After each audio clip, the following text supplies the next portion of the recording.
ação de todo dia. Todo dia você agradeceu, todo dia você pediu a proteção, todo dia você pediu o perdão e pediu a direção. Aí você, no final desse dia, você vai fazer uma análise desse dia. Qual vai ser a análise? Você vai fazer uma análise para ver se você está dentro desse propósito que você quer, que você buscou. Você quer dominar algumas coisas dentro de você. Vou colocar um pequeno exemplo. Você quer dominar a raiva, por exemplo, você tem um sentimento de raiva. Aí você vai fazer uma análise do seu dia, como foi seu dia. O que foi que você fez, o que foi que você deveria ter feito que você não fez. Então aí você vai... O que você fez que não deveria ter feito, vice-versa. Você vai fazer essa análise e aí quando chegar em um momento, você vai parar, vai falar assim, ó, foi aqui. Então iniciou aqui. Iniciou o quê? O que deve ser mudado. Então a raiva iniciou através desse ponto aqui. Aí você parou. Você achou onde foi que a raiva iniciou, né?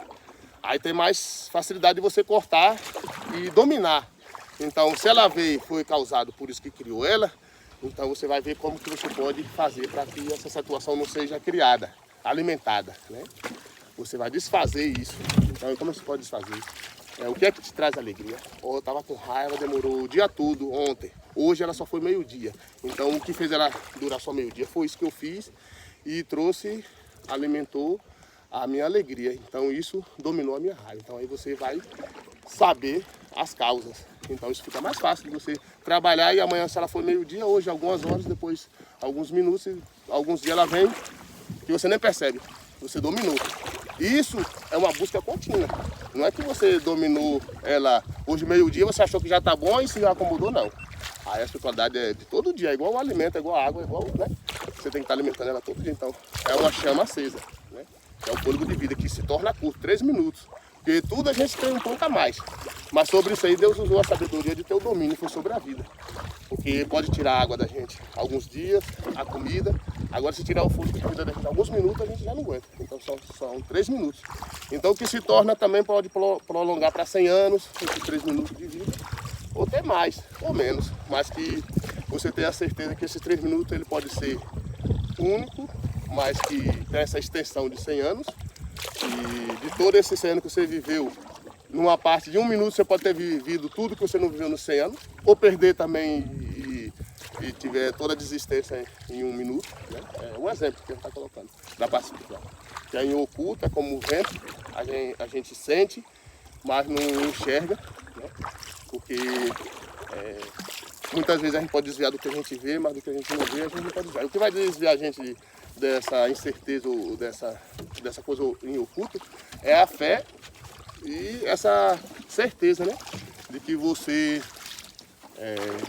tem esse propósito, que você está nessa busca e você está cada dia ali fazendo essa análise em você para que você não desvia o seu propósito e não deixa uma coisa sem domínio, porque nós temos um cavalo, que é essas incertezas, que é o medo, é a raiva, é o ciúmes, é o apego.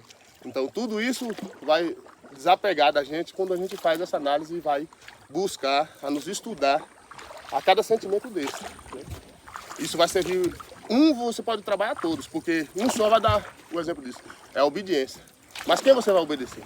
Você vai obedecer o seu Criador, a força maior que te gerou. Então, pode ser que você não está obedecendo a você, sim, porque você está obedecendo aquilo que está te fortalecendo, mas de uma forma que você não está agredindo a nada daquilo que foi lhe colocado. Tipo, a sua missão é vir e cuidar de pessoas. Aí Deus vai, mas eu quero, para mim cuidar dessas pessoas, eu preciso ter amor.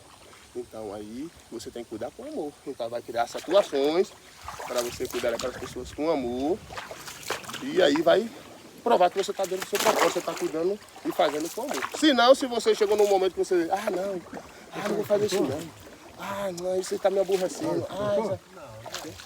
Eu não vou cuidar disso por situação tal, eu não vou colocar isso por outras situações. Aí você está cortando, né? Você está bloqueando uma coisa que é do seu destino, é da sua missão. Mas aí tem as cobranças de você mesmo, do seu remorso. Você fala, ixi, eu não estou fazendo aquilo que era para mim, eu não estou me sentindo bem, ó, suas cobranças. Quando você começa a se cobrar de você mesmo, Aí você vai enxergar isso em outras pessoas. Aí onde vai entrar o julgamento. Nós, seres humanos, vai fazer até com nós mesmos. Será que estou assim? Será que estou assado? Será que estou bem? Será que estou mal? Será que fulano fez isso? Aí entra o medo, entra a dúvida. Quando você tem essa certeza e trabalha dentro de se entregando que não é de você, mas que você pode estar buscando, que você pode se mover, não vai cair do céu, mas se você dá o primeiro passo, as coisas vão acontecer, que é passo por passo, aí sim, vai ter a firmeza e a certeza e a fé disso. Porque muitas vezes a gente vai trabalhar na parte da expectativa, que aí vai ter a frustração. Por isso que na espiritualidade não entra a cobrança, porque são dons gratuitos que Deus te deu, e aí o ser humano, não todos, mas nós seres humanos, a maior parte, ele vai ter esse desvio do foco do seu objetivo, da sua missão, porque o mundo vai estar de uma forma. E a espiritualidade é de outra, só que vai caminhar os dois juntos.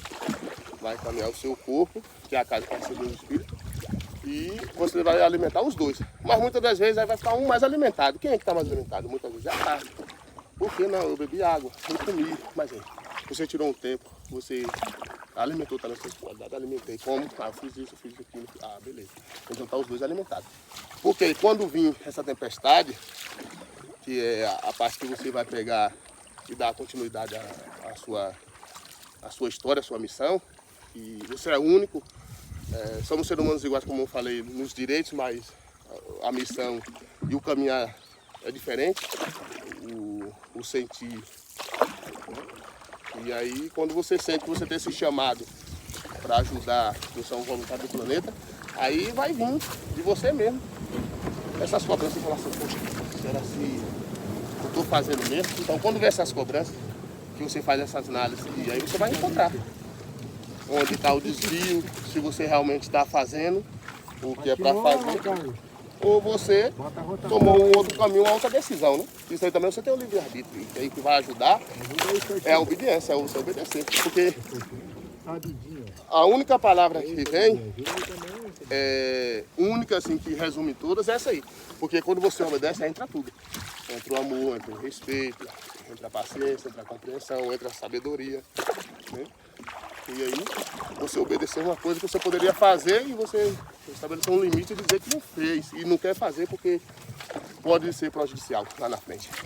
Pode ser que agora não, mas você fez uma análise e falou, se eu fazer isso aqui lá na frente, pode ser que agora não, mas lá na frente vai ser bloqueado para mim. Então, eu vou me prevenir, não vou fazer isso não. Ó, você respeitou. Não é quando o pai fala, ó, meu filho, não faz isso não, que isso é uma coisa errada. Você, ó, respeitou o seu pai. Ali entrou o quê? Entrou muitas coisas, né? A boa vontade de você ter, o respeito de você falar, porra, meu pai falou que não era para mim fazer isso. Isso é errado. Ó, você já fez uma análise, né? E ali já entrou várias coisas aí. Não foi só um sentimento só. Né? E aí muitas vezes esses grandes, ou nós mesmos até hoje, se perde na vida, porque a gente perde essas coisas e não perde o mais importante, que é a obediência, é obedecer. Esse livre-arbítrio que nós temos possibilidade de fazer. E aí a gente acha que a gente pode tudo. E aí termina entrando essa parte de não se observar. E aí, será que eu me observei antes de fazer, de construir, eu planejei, eu projetei, eu entreguei na mão do Criador, que eu conversei com ele, eu tive a minha intimidade primeiro. Então, tudo isso vai ser importante. Porque você buscou primeiro, você vai dar uma passada segura, alicerçada. E esse alicerce, essa rocha que é a fé, vai ser encadeada para você, porque você direcionou, você buscou essa direção. Mas você entregou, porque vai ter o vento, e ele vai transportar, vai ter a água, né, que ela vai lavar, vai purificar, vai ter o fogo que vai queimar, né, vai ter a morte que vai transformar. Só que ninguém vai discutir sobre isso, principalmente a sociedade. Ela não vai falar sobre a morte, porque ela vai fechar logo essa porta, achar que a morte é uma inimiga, que a morte vai tirar coisas que vai prejudicar.